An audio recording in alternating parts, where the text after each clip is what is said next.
پاکستان کا ڈیفالٹ سے بچنا کامیابی، آئی ایم ایف پروگرام کی بحالی کامیابی نہیں، یہ بہت بڑا چیلنج اور لمحہ فکریہ ہے۔ نظام میں اصلاحات کے لیے 9 ماہ کا وقت ملا ہے۔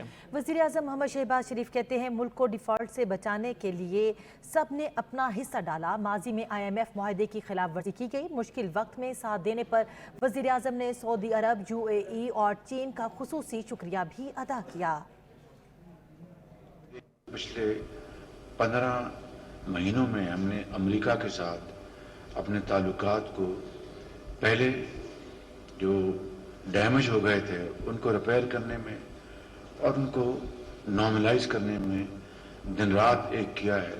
ماضی میں جو معاہدے کی خلاف ورزیاں ہوئیں اور ایک ٹرسٹ ڈیفیسٹ ہوا، اس سے بڑی مشکلات پیدا ہوئی۔ آج اگر ہم نے یہ پروگرام جو ہم نے جو اچیو کیا ہے وہ کوئی بڑی یہ کوئی کام اس حساب سے کام بہت بڑی کامیابی ہے کہ ہم خدا کے فضل و کرم سے ڈیفالٹ سے بچ گئے ہیں۔